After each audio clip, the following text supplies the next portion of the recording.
Hello, it is Ryan, and we could all use an extra bright spot in our day, couldn't we? Just to make up for things like sitting in traffic, doing the dishes, counting your steps, you know, all the mundane stuff. That is why I'm such a big fan of Chumba Casino. Chumba Casino has all your favorite social casino-style games that you can play for free anytime, anywhere with daily bonuses. So sign up now at ChumbaCasino.com. That's ChumbaCasino.com. No purchase necessary. VGW Group. Void where prohibited by law. 21 plus. Terms and conditions apply. The following podcast is brought to you exclusively by the Rad Rob Radio Network.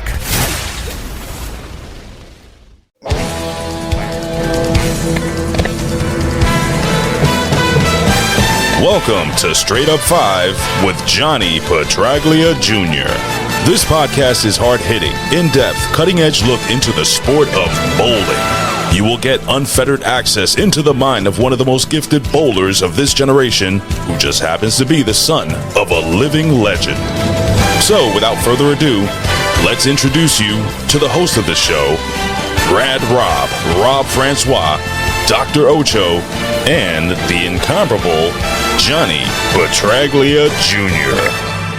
Hey guys, welcome back to Straight Up 5. This is episode number 17. I am your host, Rad Rob Francois, joined by my co-host, the guy who never wants to be here. I swear to God, he hates everything that he does. But still he comes back like a lonely little puppy dog. It is the resident doctor of Straight Up 5, Mr. Dr. Ocho. What's going on, sir? I don't like how it says there should be the letter A or the word A in the intro. It's Straight Up 5, a hard hitting cutting. No, there's just should. It doesn't say a hard hitting. It should say a hard hitting, but it just says welcome to Straight Up 5 with Rob, and it's hard hitting. Whatever. It's fucked up. Yeah, I always wanted to say who happens to be a son of a bitch, Johnny Petraglia Jr. I don't know why it just rolls off the tongue, but I'm here, so angry as ever. Yeah, I mean, you get what you pay for. It was free, so, yeah, it is what it is. Speaking of that son of a bitch, Johnny Petraglia Jr., he is also here as well. Good evening, sir. Sorry you had to wait for me for my other 6,000 shows that I do, but we're here. We're recording, and it's good to see you. You're sexy as usual. Thank you, guys. It's always great to see you, too. Tell you the truth, again, this is my favorite hour, however long it is, of the week. Always look forward to bullshitting with you guys and giving the public everything that I got for the week. So another great show in store, and as usual, just happy as shit to be here. So let's do this. I was watching PBA and Facebook today. They had a Facebook Live from whatever tournament they were doing. I think it was the Walter Ray Open or something to that effect. So I thought it'd be a perfect time because there's like 900 people watching it to just throw in a little cheap plug for the podcast there. And I sent you guys a screenshot. So let's see if we get any more people that tune in that may have seen that on Facebook Live. People, they were bowling like 160s to 180s. Like, it was a brutal shot. I don't know exactly where they are. Maybe you know. But it didn't look good. And a lot of the big names aren't even left in a tournament. They were doing match play today. And Hess and a lot of other guys were knocked out. To tell you the truth, Rad Rob, I'm not actually sure about that tournament. I've kind of been consumed out here on the West Coast with the Regional Players Invitational and Team USA trials. So those are two pretty massive events going on congruently to the Walter Ray namesake tournament. And so I actually know nothing about that one. So anybody that wants to chime in or let us know, please. But, as far as scoring pace, just like any other event, scoring pace in bowling is dictated by the elements. It's actually not dictated by you 100%, unfortunately. So in an event where 180s and 160s are getting the job done, you just kind of got to think of it like golf, compared to the US Open. They change a par 72 to a par 70, all of a sudden even becomes +2. Yeah. Over 4 days, if the winner's +8, they actually shot even, right? Right. So the same thing happens in bowling. If it's a really, really easy house shot and everybody's averaging 230 and you bowl 210, it's the same as bowling a 120 when the pace is 160 to 180. There will obviously always be a couple exceptions to that rule. Some guys will always match up, but generally speaking, kind of got to look at it more of like a numbers thing, compare it to golf more than like a high-scoring affair in football or even baseball, Yeah, for sure. Sorry if I went off there, but... No, that's fine. I'm glad you explained that. I get it. Yeah, I was watching, I think Haggerty was bowling Martell. And Rick Martell? Yeah. The model? Yeah, the model. Yeah. Holy shit. And Haggerty was literally like all the way over on the right, throwing literally straight up 5. Like the shot was that bad. He wasn't, he didn't line up cross lanes like he normally does. And he would just, it must have been swamped with oil, I guess. I don't know what was going on, but he was throwing. Was he even hooking it from the 5, or was he just kind of headhunting and just letting it roll towards the pocket almost? Pretty much just letting it roll towards the pocket. He didn't have an arc. He didn't have a slurve. It just went it was almost like an old school, like 80s. Swam in the oil and just shot. headhunted, really. Yeah. Yep. Rob is exactly right. I watched, I was there for a little bit, but I watched mainly the live stream because they had cameras on virtually every pair that the tournament was being conducted on. And what Rob is saying is PJ, who, by the way, PJ Haggerty bowled for Fresno State when I went to Morehead State. And PJ was one of the most decorated collegiate athletes in my time period. Morehead. He was just a sensation. He's always been a great bowler, and he's always been a great guy. PJ's a Storm staffer. He was throwing a pitch black, which is, the remake of the original Storm Natural from like the Simonelli era of kicking ass at the World Series.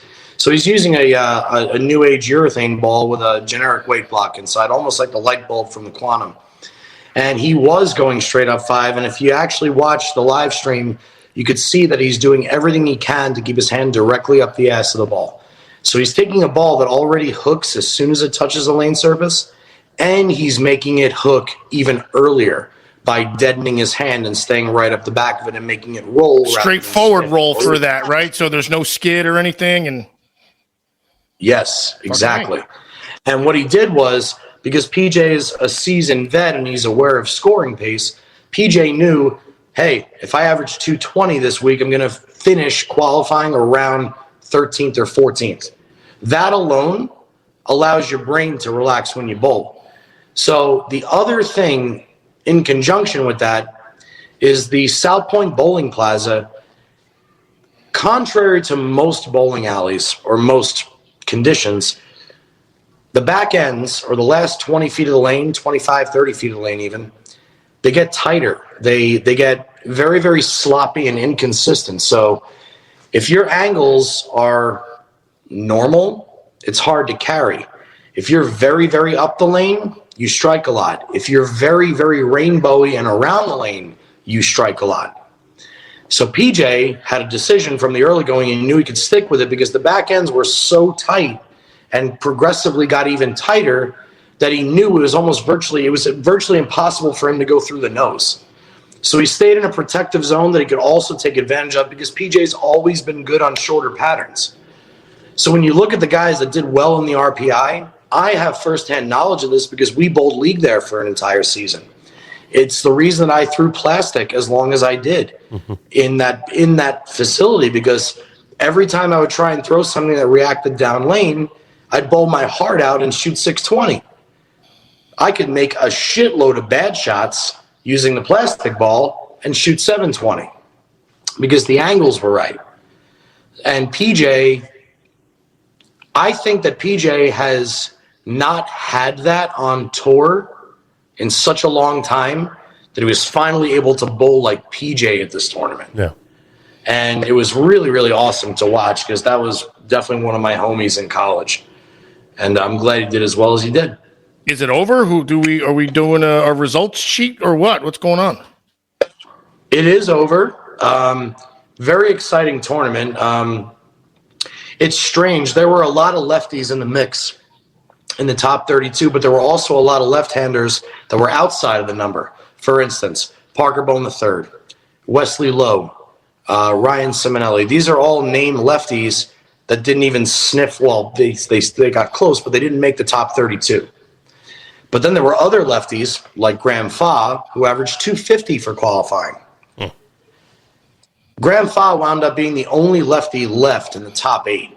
If I go off the top of my head, the other 7 bowlers, not only are they all extremely talented, but they all had very similar characteristics on the right side of the lane, and that was the ability to make the ball hook and make its move closer to them. They were not reliant on down lane motion. Graham Fa was curving a purple hammer, and I mean curving it, like inside the third arrow, getting it out to about 5, but the ball burned so much energy in the first 30 feet of the lane that it never went sideways or never missed the break point. It never missed out or in. And all the right-handers that had success seemed to do that just as good as Graham did after he led the tournament the entire time. But in general, what was really cool about the RPI for me to watch was every kind of game, every kind of bowler had a chance this week. It was cool to watch that many talented bowlers, and it took a 214 average or 215 average, if I'm not mistaken, to make the top 32 after 16 games of qualifying. To me, that's bowling. I brought 6 balls, I'm going to use 5 of them. I can hit the pocket, but I got to figure out a way how to strike. That was very, very cool for me to watch. Everyone had a chance is kind of what it was. Like everybody, you weren't walking in going, oh, this doesn't match up with me, I'm screwed. It seemed like everybody almost had an even playing ground. Is that kind of how you're saying it? Yes. The main thing, and again, I used to live in Kentucky, Ohio, and New Jersey, and now Nevada. So I've been involved with at least 4 of the 7 PBA regions. So I've seen the different tendencies and the different norms of each geographic region. This region hooks more on the gutter. This region, you need to throw it slower. This region, you got to spin it, whatever it is. And I talked to all of them, and it was so cool for me to listen to all of their problems. I'll give you an example. My buddy Troy Lint, he's in his mid-50s, in awesome shape. He's got the highest backswing I've ever fucking seen. He just missed the top 32. And his biggest problem was if he sent it a little bit left, it wiggled. It never got back to the pocket, and he would leave designs. Another decorated regional player from back east is a guy, Rick Graham. And Rick Graham said that no matter what he did on day 2, he couldn't get his ball to come around the corner. Both of those guys are East Coast. We are used to finding a spot that the ball comes around the corner. We're not used to back ends getting tighter as opposed to expanding. You go to guys in Florida. The guys in Florida are used to seeing the lane front to back. The West Coast guys are certainly used to the back ends tightening up the way they did at this event. So, geographically speaking, I would say the only advantage out here probably went to the guys in the West and Northwest region, or even Southwest region, simply because they're more used to the lane transitions than other regions are. But other than that, Ocho, you are exactly right. Like, to watch that many different, it just goes to show that no matter how much you think you know, you don't know shit. Because you learn something every day, and that's the beauty of this sport. It's the beauty of anything that you're into. I'm babbling now, probably because I'm half drunk and fucking stoned. But that's awesome. Yeah, right on. Hey, look, straight up 5, man. We don't pull punches. No, absolutely right. This is a Diet Coke, but right, you got to Michelle's drink going to bring me a shot of Milagro shortly. We don't swear like that on this show. Yeah, no, you all can't, right, you can't we're say not. that. We're not doing that. No. A lot has been going on this week, especially in the PBA. The PBA CEO is resigning. What's going on with that? Have you heard anything about it yourself? I know we had the press release, which we can read, but that's a pretty big deal. Rob, go ahead and read that press release because courtesy of microphone issues on my laptop, I'm streaming off of my phone, and I don't want to interrupt anything. So why don't you go ahead and the best on Straight Up 5. One of these days, we can talk about it. One of these days, we'll get Johnny professional setup. Real tomato ketchup, Eddie? Oh, nothing but the best. The PBA announced today that CEO Coley Edison, is that right, Coley? He was born without a tongue, Clark. Jesus Christ. Will be resigning from her position effective January 21st, 2022. She said, "It has been one of the greatest honors of my life to lead the PBA, especially through these difficult past 2 years. The resiliency, creativity, and flexibility of the PBA is truly unmatched. Our ability, our ability to not only survive, but thrive in these times is a testament to the passion and commitment of our players, fans, and staff. I am extremely proud of the work we have done to increase the visibility and awareness of the sport of bowling, and know that the organization will continue its forward momentum as the 2022 season commences. I thank everyone in the bowling community for their unwavering support over the last decade. I look forward to sharing news of my next steps in the weeks to come. The PBA will continue to be run by its senior leadership team, including Commissioner Tom Clark, COO Lev Exter, Vice President Carissa Del Bene, Senior Director of Regional Tournaments Michelle Turrell, and National Tournament Director John Weber. A successor to Edison has yet to be named. Is John Weber the East Coast guy, the East Region guy for a Peach Brother? All of it. All he of it. runs Oh, no everything kidding. now. Good job, Ouch. Yeah. How the fuck do you know that? But yes, I believe East maybe Coast. Oach that he did start there. But yeah, John Weber. You know what, Rad Rob? Did you have anything else to say before I get into my what I want to say? I do. About what you just. Ouch Yeah, does, sorry, but Ouch. yeah, I do as well. But Ouch, you can go first. That chick You is guys hot. both go first. Let me go last. She is hot. Yeah. Yeah, I just looked her up. I had never heard of her before, but Oh man, she's beautiful and she's awesome. does she bowl too, or was it like Gary Bettman who doesn't play hockey? Fuck Gary Bettman. I don't know, but go, never mind. go say what you're going to say first. That was it. She's just hot. Yeah, she's hot. No, I want to ask you if you had any inside scoop on what happened or why she's leaving. No, I don't, Rad Rob. I've been so disconnected from the PBA on that level. As a matter of fact, I may find out more tonight. I invited Kyle Troop over the house to have some fun with us tonight because I haven't seen him in a while. He's actually up the street at my West Coast mom's house having dinner tonight. So I'll get a little bit more of a scoop when he gets here in about an hour. But Dude, wait, hold all I on. know What is the this. fuck? Wait. You could have told us that Kyle. I couldn't get him here earlier.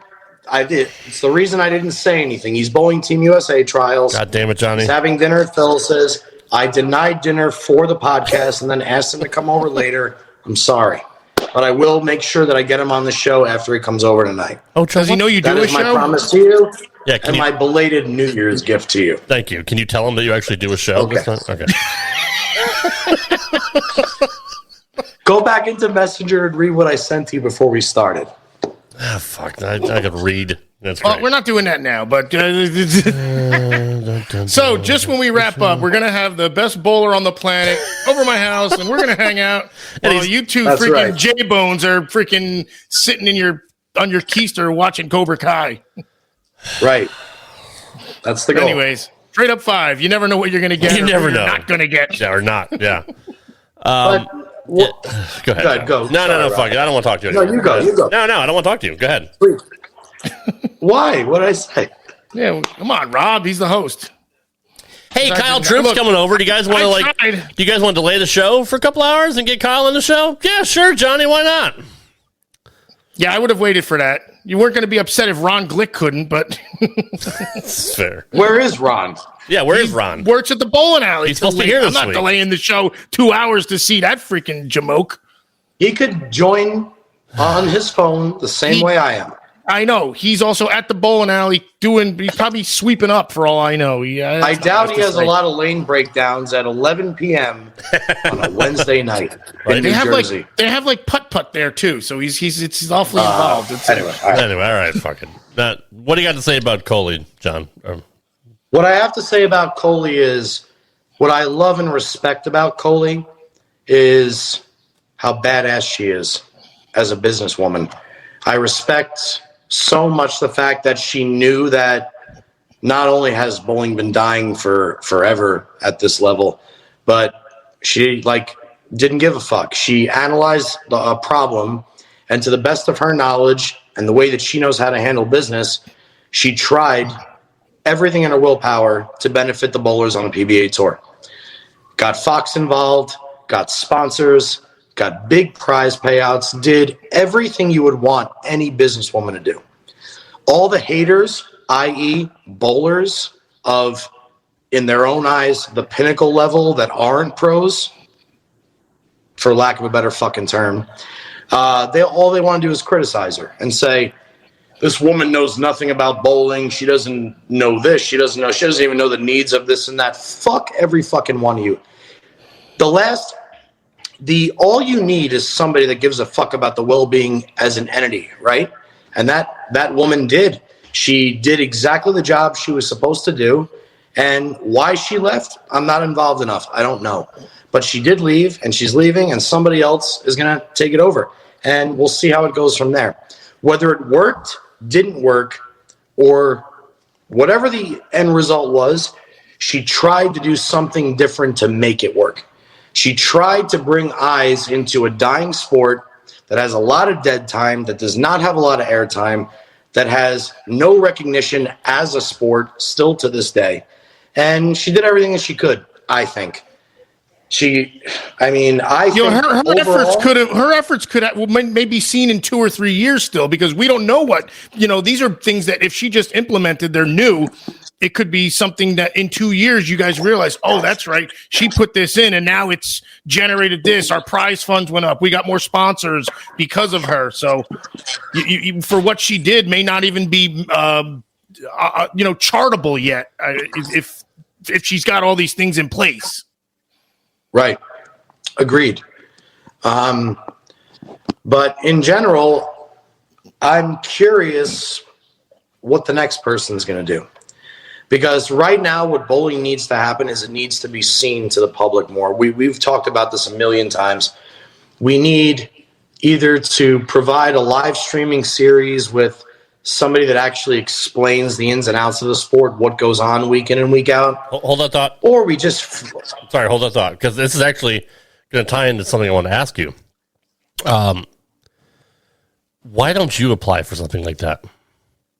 Like, I love having you here on the podcast because you give so much information and knowledge out to people.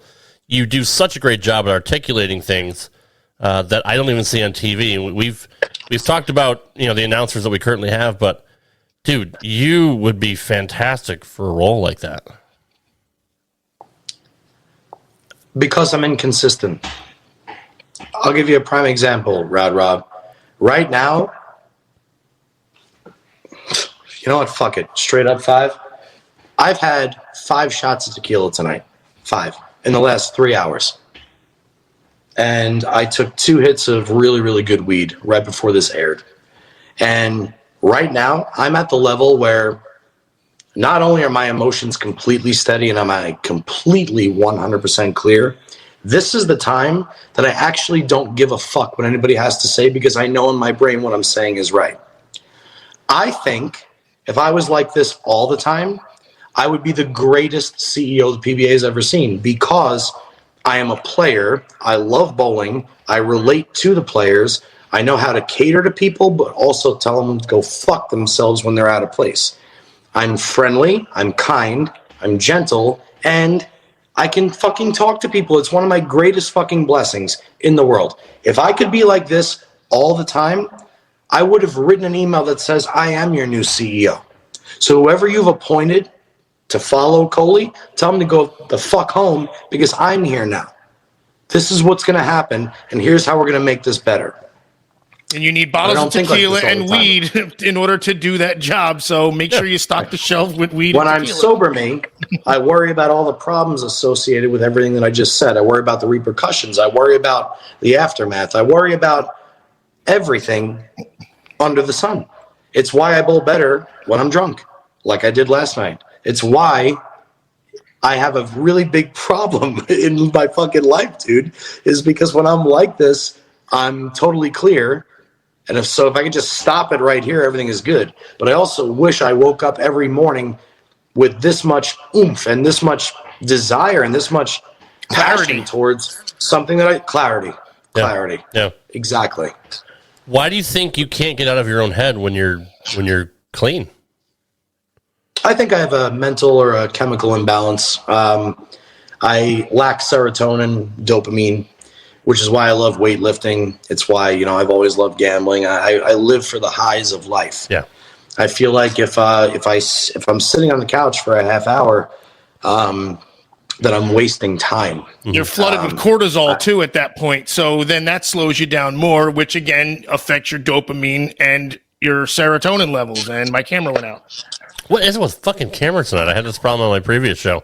I'm back. He's right, Johnny. Like I'm taking. I'm out. I'm sorry. Oach, tell me about cortisol real quick. Yeah, go ahead. Cortisol is the hormone that it's the chemical that when you're over flooded with that, it actually inhibits dopamine, serotonin, endorphin. It actually slows your metabolism. It makes you basically store fat when you have increased cortisol. Cortisol levels then take you down. They make you depressed. They're the bad ones. Then you can get I forget what diseases. Cushing's disease, I think, is increased cortisol, something like that. I might be making all that up, and if anyone's going to fact check me, do it now, or else I'm just going to say I'm right. All right. Well, there you go. Anyways, but that's what it is. It's basically the inhibitor. That was more for me. Oh, I got you. It That was was the for opposite. me to go search when we're done. Right. It's the Thank opposite. you. Yeah, because I come here, I have I was watching the 93 ABC Senior Masters and I was noticing their prize fund. You know, it was 1993, the senior tour, and fifth place got $6,000, fourth place got $10,000, third got 15, second 21, first got $35,000 for the senior tour in 93. And I was actually, when you said how cholecystitis, I forgot her name. That's inflammation of the gallbladder. Anyway, so she implemented these things which are to help the tour in the long run. Your pizza? Time for tequila? So It's like a weird clock, like a hotel room clock. That's your alarm to take a shot. Just beat. It's time for him to Well, in that wake up case, again. you Anyways, guys bullshit for a minute while I go grab one. All right. all right, 10-4. fair enough. Roger that. But that's literally. So I mean, when we got out to cortisol and whatnot, I guess that's on me. But being the resident doctor, evil, and but yeah, so maybe this chick did implement something that would then bring the prize funds back up and down the line and whatnot. Again, they don't have the tour stops they used to. Shit, they used to be 20 something or whatever, 25, 30. Something like that. But I mean, it's almost like the president, like the previous president puts all this shit into motion, and the following president They take gets to credit reap for all it the, if it hits. Yeah, that's fucking bullshit. Or the current president lets people just go back to work and they brag about the economy or something. But that's neither here nor there. Yeah, no shit. I'm on several different medications to raise my serotonin and dopamine and all that shit too. So just kind of regulate. Serotonin is the one, like dopamine is supposed to be easier to raise. Serotonin is like literally the one that can make you euphoric. Hey, there we go, and he's gone. The euphoric one, like I think. What's going on over there? I don't know. Oh, so the dopamine is that's the one that should be more consistent. Serotonin is like Christmas morning, like holy fuck. And then endorphins are the quick temporary ones as you work out. Like you go in with a runny nose and then you start working out and all of a sudden you feel better because your endorphins kicked in. Yeah. And then they're gone an hour after you have your post-workout meal or your protein shake or something like that. But that's how you can control your body and its chemistry at times. But sometimes your brain thinks what it's doing is right and it just ain't. Yeah, I mean, serotonin is what keeps you from getting depressed, right? It just kind of Yes, that's the happy. That's happy. Yeah, that's what I'm taking. I forgot what I'm taking to you know what, improve Coach? that. But Cortisol, the stress hormone. Yeah, that's it. That's what happens. Primary stress hormone. You're flooded when you get stressed. Flooded. that's what causes it. That's like the only thing that causes it, or No, your brain could be off balance too. It's literally a chemical. interesting. See what you learn here in Straight Up 5. Cushing's disease. It says I had to search it simply because what Dr. Oates is talking about, I go through a lot, and I've always tried to figure out what causes it. So like I looked up if you have high cortisol, like rapid weight gain mainly in the face. If it's the primary stress, right, related thing, for me, I always gain weight in my face first. Yep. Flushed and around, higher blood pressure, skin changes, and muscle weakness. Yeah. And extreme fucking mood swings. Big time. Anxious, depression, and irritability. But you're not making it up though. But that's just it. Roach. And yeah, man, you're not. Oh, by the way, it is Cushing's disease because I'm rarely wrong, much like Steeler scores. Never wrong, really. But what they, you know, what you're because people say, oh, just be happy. Like, you mean be happy? I'd love to. Christ, Happiness is a state of mind. Like you can't just wake up feeling like shit, saying no, I'm ecstatic today. Why would you? Like, and then Exactly. they say, well, be grateful maybe that you're ambulatory, that you can go to work every day, but be happy. Like you're forcing a state of mind that isn't there, because your brain, you could tell yourself to be happy all you want. Your brain is literally not producing the chemical that is making you happy. All right, back to bowling. No, really good. No, this is a great topic because my wife gives me shit all the time because I suffer. I agree. I suffer with anxiety, and she doesn't get it. She's like, "Why can't you just calm down, or why can't you just stop fucking getting irritated, or stop?" Because sometimes I just fucking snap and I just get in a bad mood and I just start. I don't give a fuck what I say, and I think Johnny has the same thing. Like, you just don't give a fuck. So I went to the doctor and told him what was going on. He's like, "Here, try this stuff, try this, try that, and see if it works." They tinker and then have to find the recipe too. Yeah, it's like right, making exactly. spaghetti sauce and realizing all the chemistry's off first, and now you got to do it again. And I've gone through different dosages and different types of pills and stuff like that to try to regulate it. Nothing like nothing.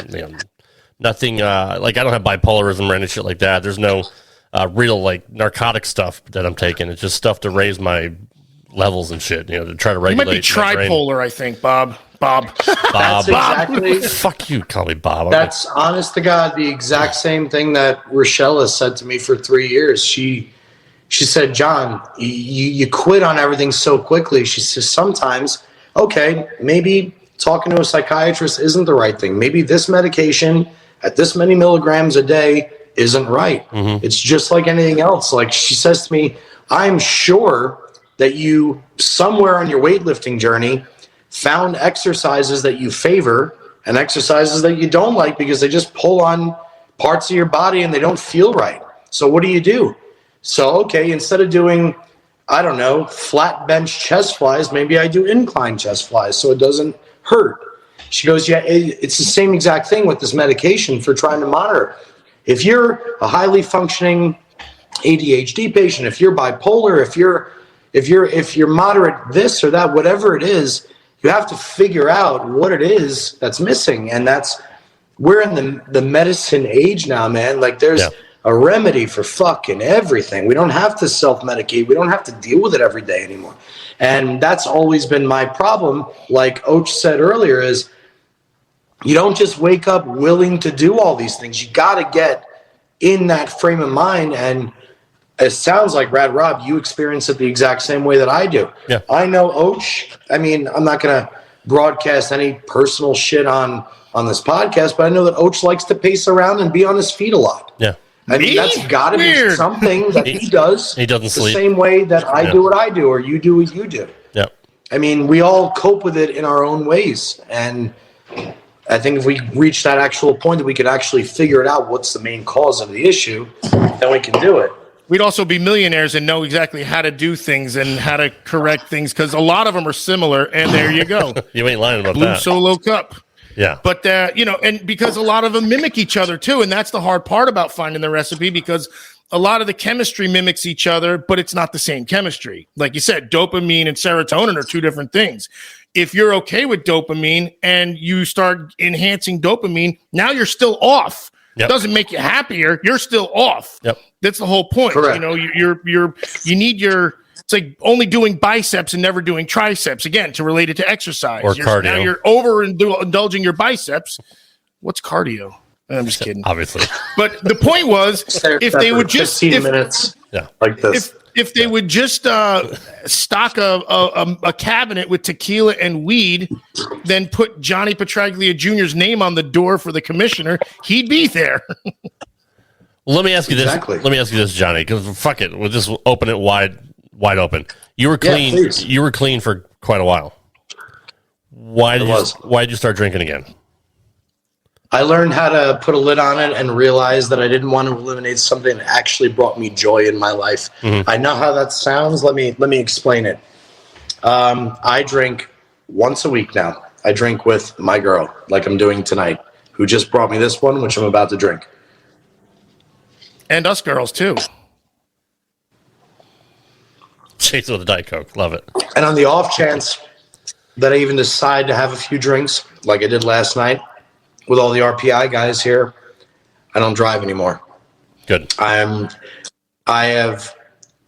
have decided in my own brain, and anybody that wants to talk to me about this, whether it's a recovering alcoholic, drug addict, whether it's somebody that's never drank, I'm always open to listening to anybody that wants to talk to me, because I've finally evolved in that respect where I don't try and hide the issues I have. I just flat out, I have fucking issues like everybody else. I'm done pretending like my life is under a microscope and all that shit. So I guess what happened was, I'm going to ask Rochelle to marry me in April, just so y'all know. And I've reached a point where I didn't want to negate everything that's made me happy or the life that I've known since I've been 20 years old, man. I have, as much as I've lost from my bad habit, I have gained so many things that started with drinking because they put me in the frame of mind that I'm in right now. I am fearless when it comes to talking to people. I'm engaging when it comes to conversations. I love learning about shit that I know nothing about. I love making people feel good. I love being the entertainer for the evening when I feel like this. And what I've done now is I've learned how to curb it towards the real thing that I want. So now I'm like double time awesome in that way. I'm more receptive to doing bowling videos when I'm at league. I'm happier to be engaged in social media. I don't worry if somebody's going to say, oh, there's Junior's kid drinking again. Fuck you, motherfucker. What are you doing tonight? What are you doing? Like, I don't care anymore. Like, I guess I gotta ask you something real quick. Because you mentioned something about like being the entertainer, and have you noticed that when you're not, because people are so accustomed to it, and then you're in that mood where you don't feel like it, and then you're not, and like people are assholes to you, and as if you were meant to be entertaining them, and at this one point you're not. Because I've had this where I'm like, I'm just not in the freaking mood anymore, and people are like, hey man, what's wrong with you? What's your fucking problem? Why are you so quiet? Like, and your answer is like, nothing's wrong with me, bro. Just trying to fucking be good or whatever it is. But well, did they get offended almost for 20 years, I guess. That's all. Because they're unevolved. Exactly. Because you have eliminated an element in their life that they look forward to, because their life to them isn't worth enough to do the things you're doing. So they don't understand. I'll give you a prime example. It's just frustrating that they act like I'm the asshole because I'm quiet one night or something. I'll give you a prime example. I'm not using any names for real. I have a friend out here. A friend. We golf together. We play slot machines together. We drink together. We watch funny videos and order Taco Bell.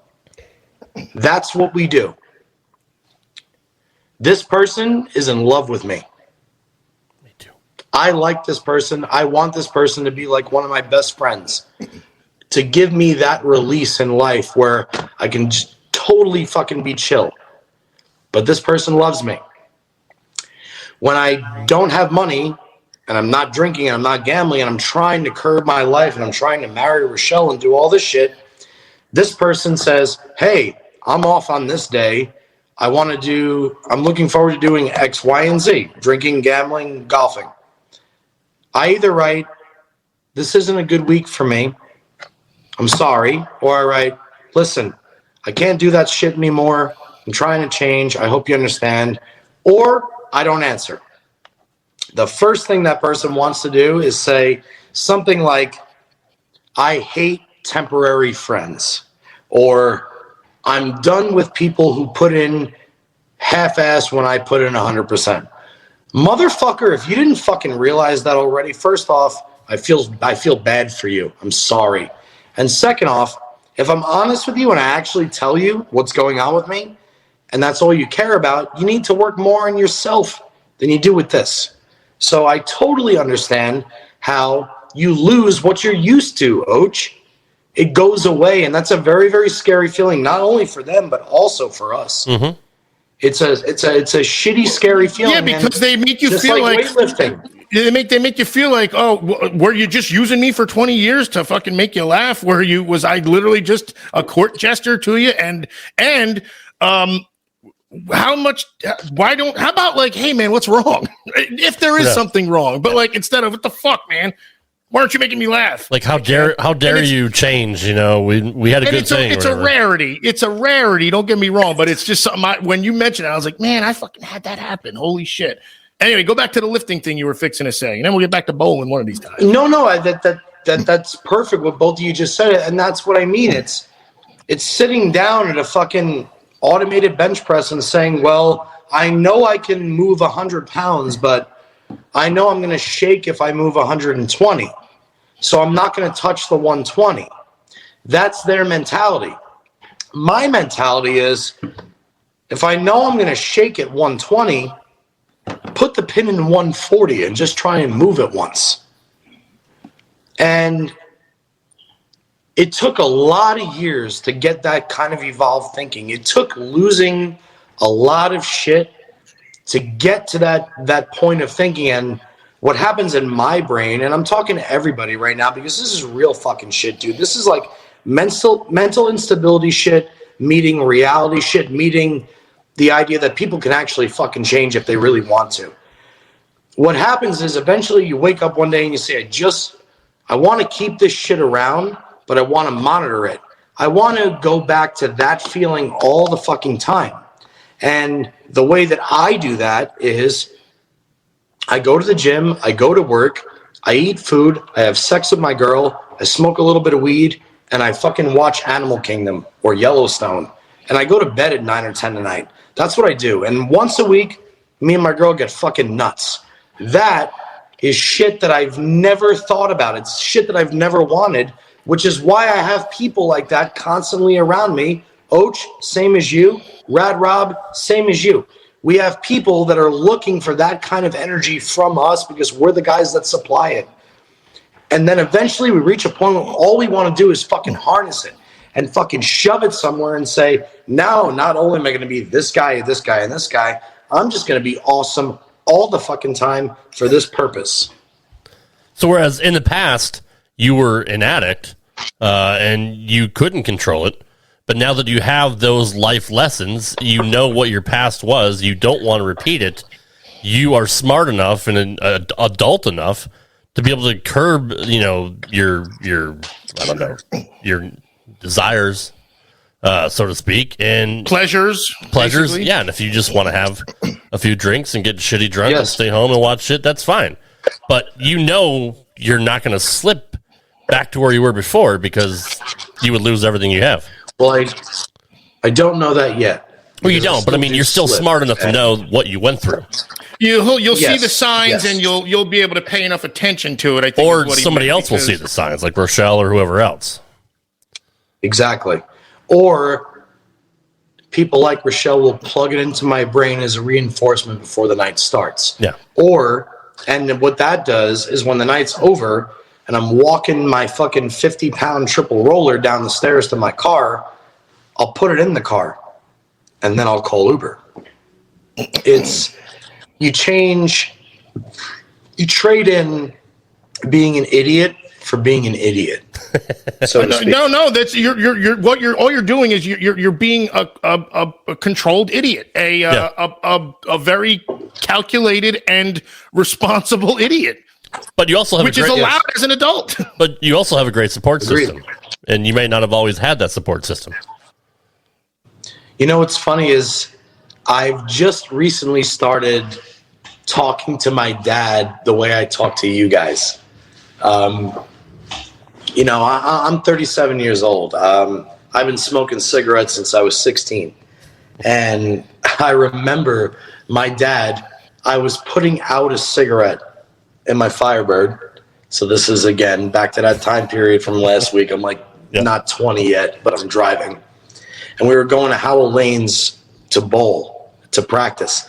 And I said, Dad, I'm going to take my own car. You know, I want to listen to music. I want to call my girl. Meanwhile, all I wanted to do was smoke a couple cigarettes, you know, because I lived at home. And I was putting one out because I thought he was at least a mile behind me.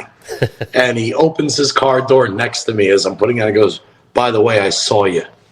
And to this day, you know, I still won't smoke a cigarette in front of my dad. Mm-hmm.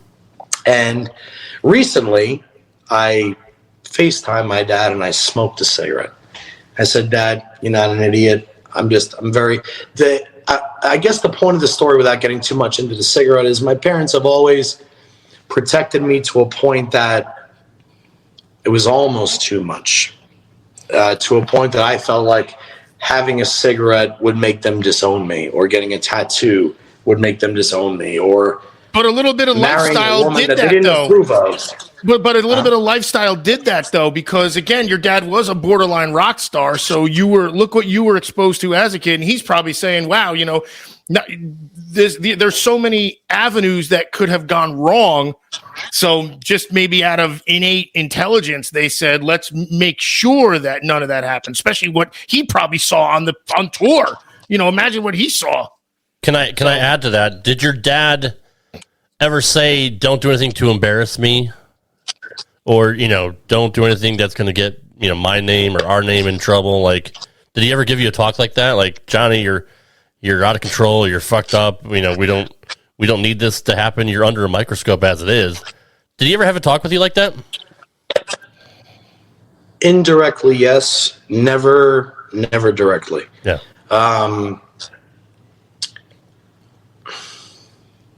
My dad always made me aware of what could happen if I did the wrong things. Mm-hmm.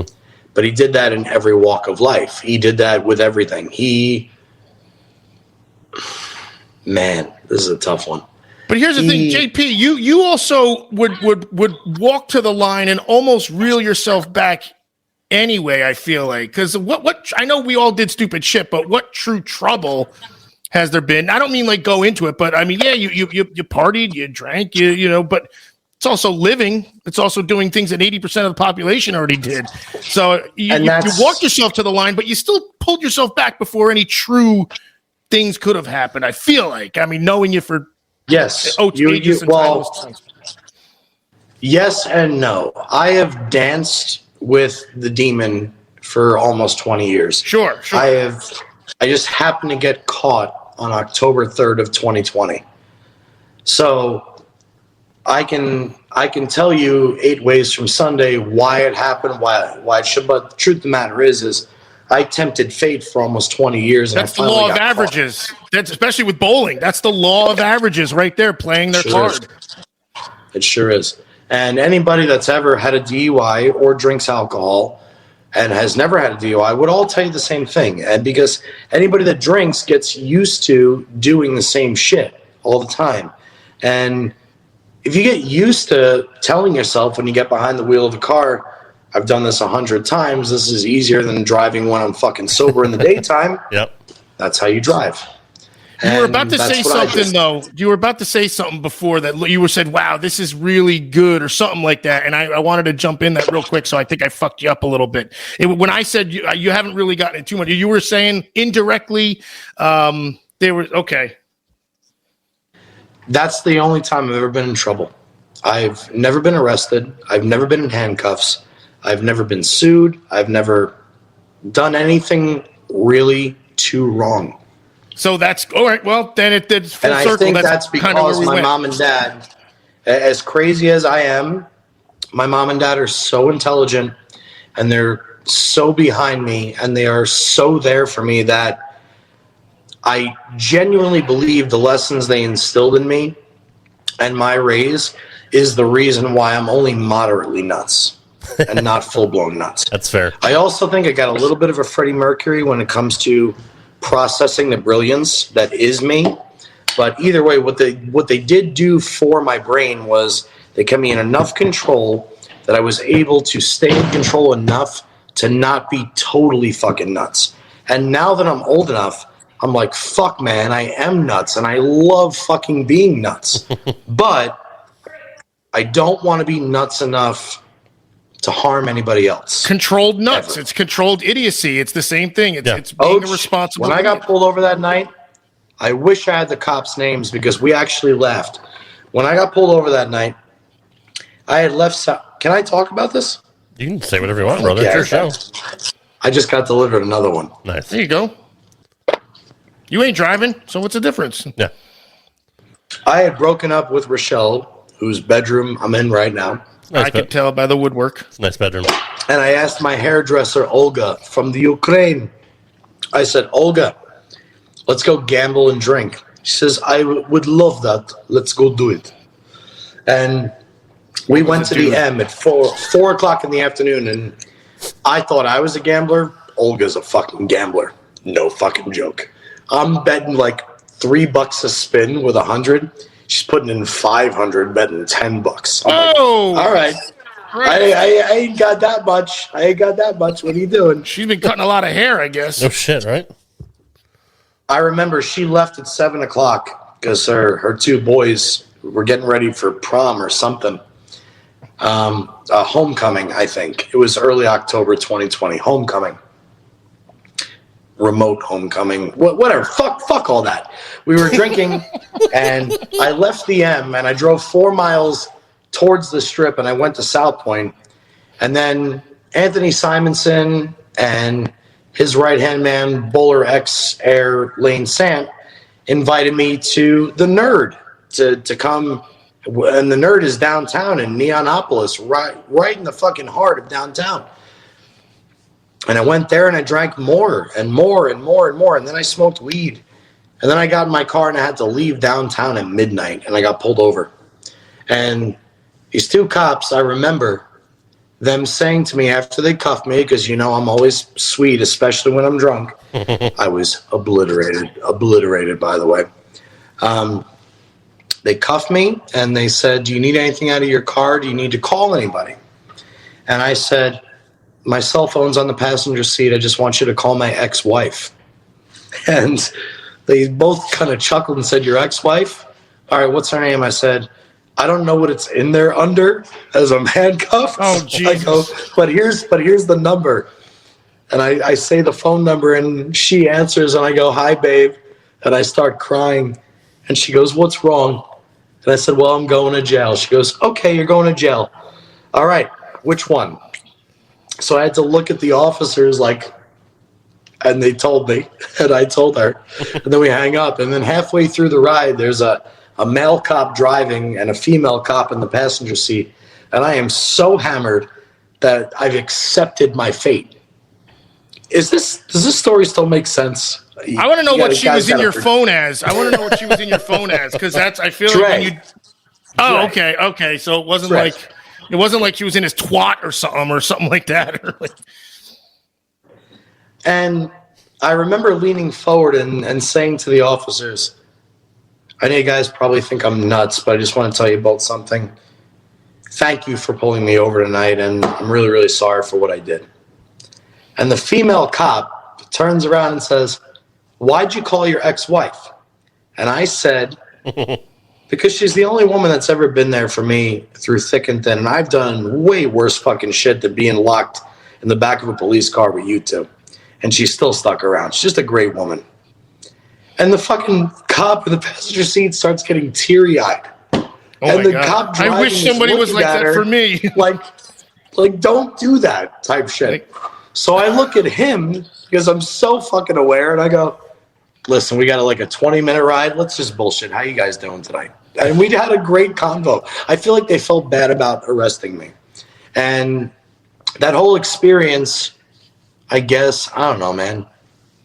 What started this? Why did I even start rambling about this kind of stuff? I'd ask you why you're drinking again. It was the kind of shit get on Straight you Up not 5. getting You in get trouble. Crazy Johnny. Yeah, you weren't in trouble. That's the only time you ever got in trouble, and Coach. Which is what we were saying too.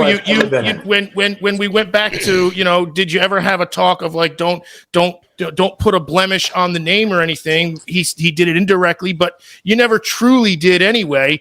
Again, with lessons, with a little bit of control, I guess.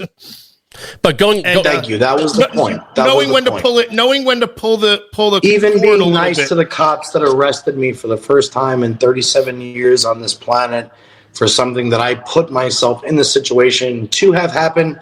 I still had the presence of mind based off what my dad always taught me. They're doing their job, dude. Be kind to them. You always crave people coming in the pro shop that want your advice, that they're you crave kindness, right? So I always try and distribute kindness, even in situations that are shitty. And that's all mom and dad. That's all their teachings. It's why I try and stay very calm when I'm bowling. I never bitch about a proprietor. I never bitch about a lane condition. And I sure as fuck never bitch about a ball company not re-signing me. For fuck's sake, guys. Anybody listening to this, it's a goddamn privilege, guys. Don't bitch about somebody dropping you or feel like you have to tell the entire world that you're throwing a different brand, which was another huge thing this week. Oh. We'll get that deep right now. It must be the booze. It must be. We'll get that in a second. But going back to your initial thought, you said that you speak to your dad differently now than when you used to. What did you mean by that? As an adult now? The last 10 years. The last 10 years, I've really busted my dad's chops. I've really gotten on his ass about getting a little bit negative as he's gotten older. And what I've realized is now that I'm approaching 40, I mean, certain shit on my body doesn't work the way it used to. I have to work for the knee bend, or I have to work for the extension. I can only imagine what a 74-year-old man who's been through. Actually stretch before league and do actual shit that you never thought you'd want to do 2 shots of Blackberry and be like, I'm loose, my thumb's, well, you didn't even need your thumb, but like, yeah, you have to get there 30 minutes early instead of 5 minutes early now. That's exactly right. And so what I've done when I talk to my dad now is I've stopped being an asshole. When I say that, I'm trying to be less of an asshole. You're not calling him out as much. I used to think calling him out was what he needed to hear.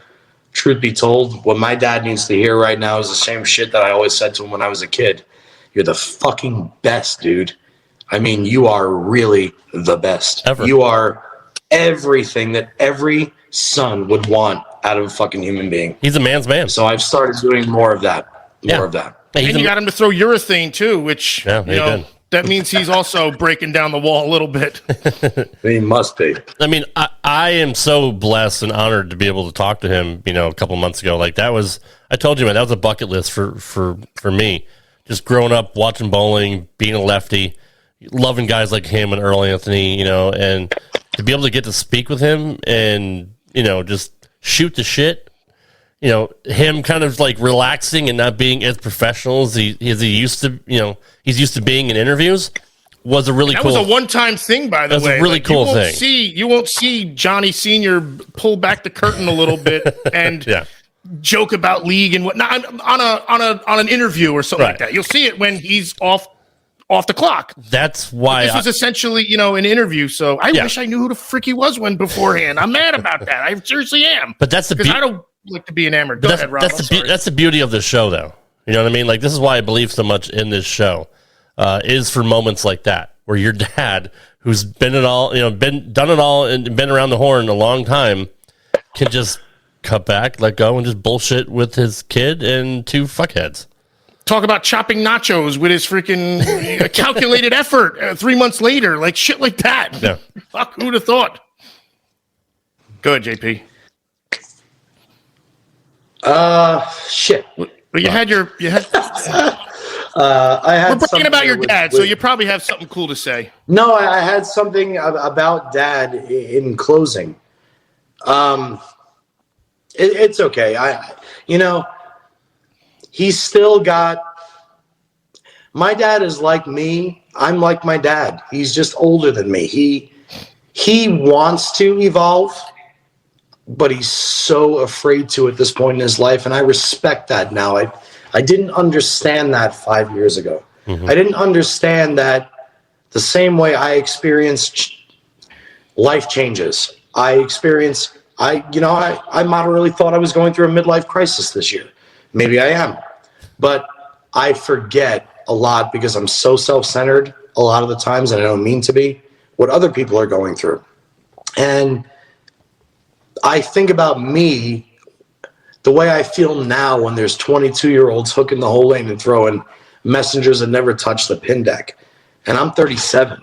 Imagine when I'm 74 still trying to throw messengers like I was 18. You think a little bit differently as you get older, but the truth does remain. It's either evolve or die. And I feel like I've reached a point where I've accepted the fact that I have to evolve rather than rely on what used to be.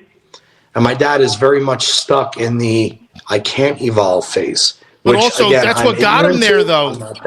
think about that though. That's what got him there. I mean, this guy is a champion. Like we've talked about this. They are wired differently too. So that's got to be so hard. Imagine being told that what you did that literally made you successful doesn't work anymore, or has to be complicated, or has to be tinkered with. Yep. You're like, wait a second, dude, that can't be, because it has worked, and why won't it? And then sure enough, you see it, because then he's like, I have to learn how to be a champion again? That's not easy to fucking do at 74. How do you do that?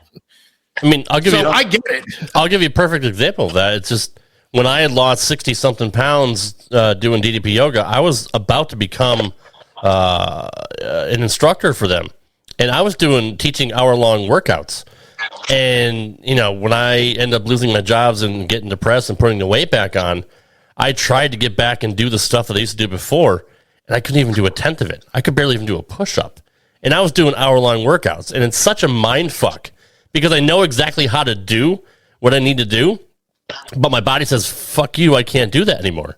Well, you know how long it takes to get back to it, too. So if you say, yeah, I'm going to be good in an hour, that's easy. You say, all right, I'm going to be good in 6 months. You're like, man, that's a long fucking time. And then you have to start. And then starting is the hardest fucking thing, too, which we've discussed. And it sucks because, I've been bowling since I was 6 years old. Sorry, Johnny, just to wrap it up. I've been bowling since I was 6 years old.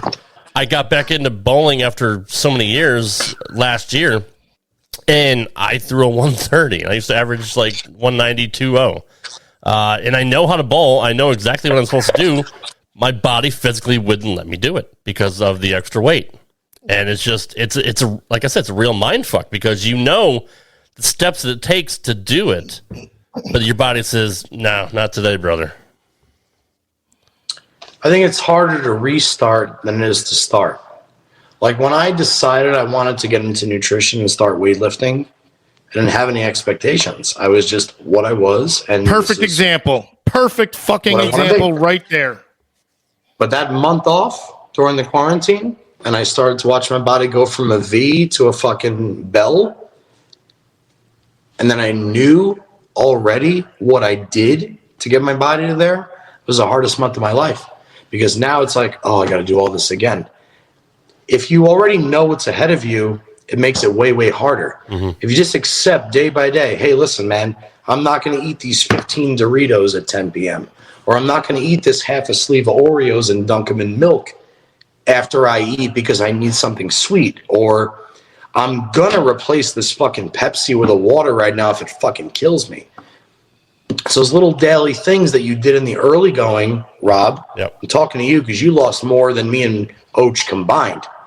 You've done, whether you know it or not, bigger fucking things than him and I can ever fucking do. I think it's why we go out of our way to flaunt what we have achieved while you sit there and pretend like what you haven't done or what you have done isn't fucking awesome. Please be aware that whatever journey anybody is on, everybody around you notices it. Mm-hmm. Everybody notices it because the coolest thing about transitioning your body is you're not transitioning only your body, dude. You're transitioning your entire way of life. Yep. You're allowing everybody around you to know what you're committed to. Hey, motherfucker, I'm JPJ. I want to drink on Wednesday night. And I guarantee you, next fucking Wednesday, you're not going to look like me. Want to know why? Because I fucking do that the rest of the fucking week. Fuck you and the horse you rode in on. That is your own. That's what I do mentally. That's how I guess, take care of what I do. Mm-hmm. And maybe every once in a while, somebody like you needs somebody like me and him to push your ass to let you know the same shit that we think about frequently. That's what keeps me going. I don't know what keeps him going, but to me, every time I walk into the gym and I'm a little bit bigger and I work out a little bit fucking harder than everybody else around me, to a point that now people are afraid to talk to me and want to get out of my way. And all I want to do is say to them, you don't have to do that, bro. My name's John. You ever want to work out together? Here's my phone number. That's why I fucking do it, man. So just be aware that whatever you're going through, brain, body, all of it, we all go through it. And every once in a while, you just need somebody to give you that little nudge and tell you, you've already done this, motherfucker. You've already done this. You know exactly what's up. Just when you make the decision, whenever that's right, that'll be the time to do it. Don't broadcast it on Facebook on December 31st that your life's going to change tomorrow. Fuck you and the horse you rode in on and all these scumbags that are stealing the free weights for the first 2 weeks of the year. Oh, get them out of here. Fuck all of you. Yeah. I would rather somebody that does what they know they have to fucking do and then fucking does it so I can ask you 3 months later, how'd you do it? Yep. Those are the people you want to be around anyway. Yeah, no, for sure. And it's embarrassing for me to go back in public and look the way I do, knowing that everybody saw me the first time when I lost all that weight. They watched me over the last couple of years put it back on. It really sucks. You know, I get in my own head. I'm like, fuck, man. Like, what are these people thinking about me? Like, oh, he just gave up, or he's fucking lazy, or they don't care what your story is. They don't even ask you what your story is. I'll tell you what they thought about you, Rad Rob. When you lost all the weight, they hated you because they can't do it. Yeah. And when you started gaining it back, they felt better about themselves because they feel like not everybody's perfect. Nobody likes to see And anybody none of succeed. that It's fucking weird. has anything to do with you. No, you're None right. of it. Yeah. Fuck them. Fuck them. I'm waiting to see Kyle Troop walk through the freaking door any second. I'm in the bedroom. You better not come up here. Sacred ground. But no, you're right, Johnny. And I've done that myself. Like, there's been people I haven't liked that I see, oh man, they lost 100 fucking pounds. They're such a fucking douchebag. And when they put it back on, I'm like, it's fine. You know, like karma got to him or some shit like that. Right? You know what I mean? Like, There's a reason. Rob, there's a reason I haven't posted one picture of what I look like without my shirt on. Mm-hmm. There's a reason. Because the only people that would really want to talk about it are bowlers that I've known forever. and me. And honestly, I have what I want. Yeah. That's it. Yeah. That's it. I have what I want already.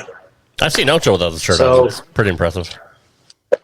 As have I. And his pants. I mean, he's got great legs, great inner thighs. Yeah, he I does. have out of bounds Oh, stakes for legs. You just had the close ups. One of these days, Johnny will do leg day, and we can look at him with his pants off. You're saying the word Right now, my chest legs wrong. are cancels. Right. You guys are saying the word chest way wrong. I don't know what this Lagzaz thing is. Fuck that. Legos?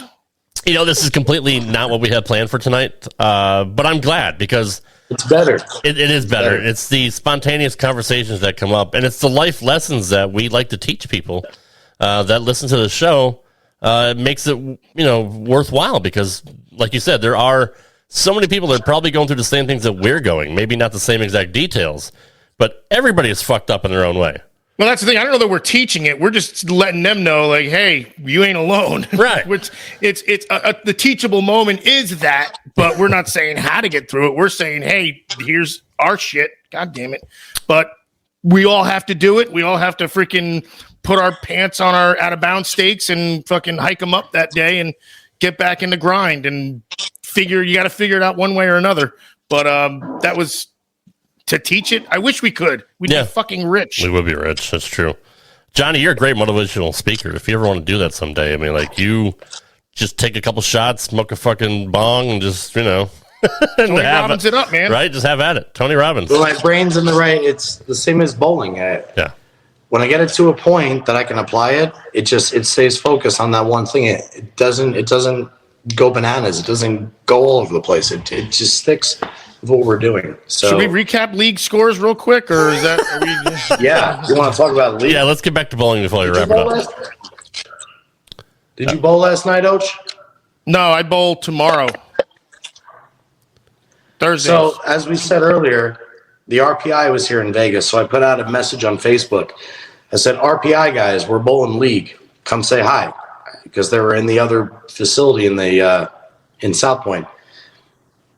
Had a bunch of people show up. I went spare, 19 bagger. Bowled back-to-back 279s. Wow. Yeah, it's open. Hook in the lane. Threw it good last night, too. Felt strong. So what was your series then? Say hi. Say hi. Say hi.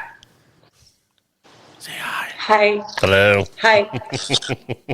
Make sure my room's clean when I get there again. It's there waiting for you. Nice. All I nice got a dirt and bike clean. in the garage too. I'm bringing my Oh motorcycle. no, home next the time. little one moved. The little one's in Arizona. Oh my Only god! the little bikes are here now. So No I'll take the Harleys, pit bike no out. Groms. I'll take the pit bike out. That's fine. I'll take that 50 out for a little cruise. I won't bring a helmet. Good. Oh yeah, that big old guy on that 50. That's a picture. We'll take a picture. We'll put it on your bowling page. It'll be the no pants biking. That's it.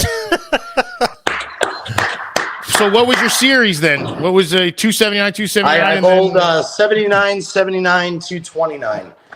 788 or where the fuck I don't know what is. that is. Oh, that's it. Yeah, I was gonna brag- Yeah, I was going to brag with a 680, so fuck it. Never mind. I'm done. So yeah, but it was just last night. Just felt. I've been watching the regional players all week. I've been watching videos of myself. Whenever I watch videos, I apply it, man. It's why I paint like Bob Ross. It's why I lift like Jay Cutler, and I bowl. I always do what I see in front of me, man. We got to make that a rhyme. We got to make that a rhyme in a shirt. I paint like Bob Ross. I I lift like Jay Cutler. Paint like Ross, lift like Cutler, bowl like Ocho. Bowl like Ocho, and I'm strong as butter. I don't fucking know. Something like that. Butter ain't strong. But you know I what mean, that's what guys like Tom Brady does. Like they're Man, did I get strong. Tom Brady's in the watching film daily. Probably watches shit at home. Probably watches it in the shower. Like he's always watching himself to always improve. And whenever he fucks up, he gets pissed. You might not get pissed, but he's such a competitor. Yeah, he don't have back-to-back bad games. That's for sure. Well, yeah, he's 40 fucking Tom 4 years Brady. old. I love Tom Brady. I've always loved Tom Brady, even when he was a Patriot. And I'm a Jet fan. But an anomaly. I've always, and especially getting older, I love Tom Brady because he's into law of attraction. Yeah. Look at what he said about Antonio Brown. I understand there are certain athletes that are right in the limelight, but Brady's married to Giselle. I mean, he's got everything. He's in his 40s. He's 40. He still fucking is the fucking greatest quarterback, certainly of my lifetime, if not the greatest ever. He's been playing half of your lifetime. He's 44. He started. And he gives a 24. Like he genuinely said, "I give a fuck about Antonio Brown's mental health." It's one of the things that's been in the back of my mind since we started this entire podcast. It's cool to me. It's the same reason I love J.J. Watt. It's the same reason I love Rob Gronkowski. They're nutty enough, but they're sane enough, and they just seem to say the right things. Yeah. And yeah, I thought what he put out about AB was pretty cool because I felt as much as I laughed. You knew a lot of about people what were he going did, to cut and him he down. always does it. Yeah, a lot of people were going to cut him down, and he's like, "This isn't a time for that. This is, here's a guy that's clearly struggling." Yeah, clearly. Pot there's no on the way you kettle. can be that on top of the world and deliberately be that fucked up. Right. There's something wrong, man. Like, I feel bad for him. And I understand because I'm fucked up too. And knowing that the team needs him down, with Evans still being kind of banged up and Godwin being out, Fournette being out, they need him to step up. We're heading towards the fucking playoffs. We got one more regular season game, and this dude's doing jumping jacks and walking off the field and piecing everybody out. Obviously, there's something wrong with him. And Tom has been such a... What's the word I'm looking for? He's a support system. He's a almost. supporter, Almost like an advocate. He's an advocate. He's an advocate. He's an advocate for the guy. Yes. He lived with him. Saving grace. Yeah, he's an advocate. He lived with him. He stayed. He's the one that vouched for him. We need this guy. This is going to help us. And that's going out on the limb for somebody too, and still saying the right thing. Like it wasn't like he was like, "Don't look at me." He's fucked up. He still said, "Look, hunker down here." The dude's got some issues, but he needs to address them. Why kick him now? But look at guys like Des Bryant, who's probably going through the same thing, and nobody wants to touch him. You know what I mean? He doesn't have that advocate. He doesn't have that proponent for him. Whereas AB's lucky to have a guy like Brady. I wonder look, CTE, this may be another CTE thing. Ever since Vontaze Burfict freaking cased him in the playoffs that year, whether it started or whether it was, obviously there's so many practices where you get killed anyway, but clearly he definitely went off the deep end after that. Mm-hmm. Yeah, no, you're absolutely right. It could be CTE. Fascinating stuff that we do on this show. So Ocho bowled a 680, Johnny bowled a 7. Yeah, don't worry about what I bowled. 780 anymore. How's the toe feel, Johnny? I'm sorry? How's your toe feel? Perfect. Like it was never broken. Is it straight yet, or is it still facing towards... It's like northeast. That's gotcha. All right. You know when they would say in school Maine. that it's NNE, not just NE? Yep. And you're like, what the fuck is northeast? That's like 1 o'clock on the map. Yeah. That's the direction my toe's pointing. It's like more north than east. Yeah, it's like picture 1 p.m. on a clock, not a digital, but... Yeah, so like it's 1:27. Yeah, right, it's like it's that. true, because if it was like, 2, it would be at just northeast. I should That's say right. 1:30, but it's still closer to 1 o'clock. Oh, Jesus Christ. On that note. All right. Yeah, that's a good one. That's good. Johnny, tequila. you sent me a message. We've been talking about this for months, that you do want to get into social media because you got a buddy on TikTok who's really fucking killing it. So let's work on that in the next couple of weeks. Let's do it. That'd be great. I'm actually ready this time. I'll get Josh involved, and we'll do it collectively, and y'all can run the shit, and I'll provide content. Nice. That's always good. Ocho, what's your Twitter? I don't know. At the Dr. Ocho. There you go. Motherfucker never plugs himself. I do. I just do it off camera. Oh, yeah, that's fair. I am at Rad Rob Gaming everywhere. Instagram, Facebook, Twitter, YouTube, Twitch. That's my brand. Yes, Johnny. And I'm Johnny Petraglia on Facebook. I am maxed out on friends. I don't have a fan page. I refuse to have a fan page. That's right. But if you private message me and you want to be my friend, I have a lot of friends on there that I don't talk to, that I may have accepted a long time ago, that are just filling vacant space. So if you ever want to talk bowling, or you ever want to bullshit with me or be my friend, send me a private message, and then I'll accept your friend request. And I'll respond to your private message. If he gets around to it. He doesn't. What can you get? You can't get that from most people. Holy shit. That's right. That's why we are here. It's Straight Up 5 with Johnny Petraglia Jr. He is the man that pays the bills. He is the star of the show.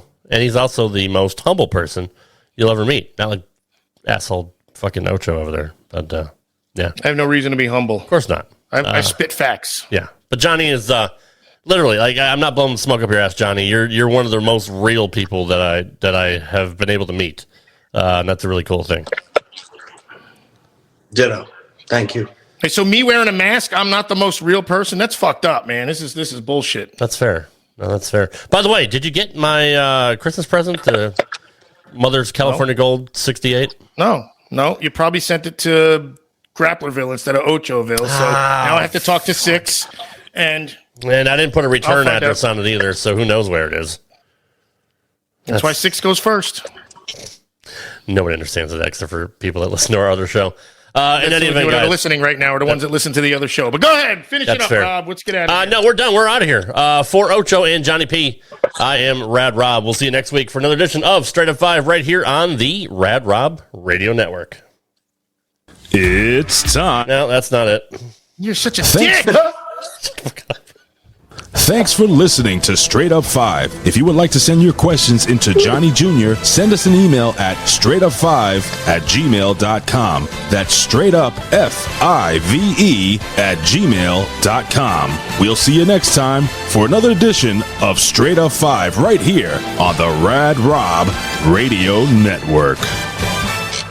How to have fun anytime, anywhere. Step 1. Go to ChumbaCasino.com. ChumbaCasino.com. Got it. Step 2. Collect your welcome bonus. Come to Papa welcome bonus. Step 3. Play hundreds of casino-style games for free. That's a lot of games. All for free? Step 4. Unleash your excitement. Woohoo! Chumba Casino has been delivering thrills for over a decade. So claim your free welcome bonus now and live the Chumba life. Visit ChumbaCasino.com.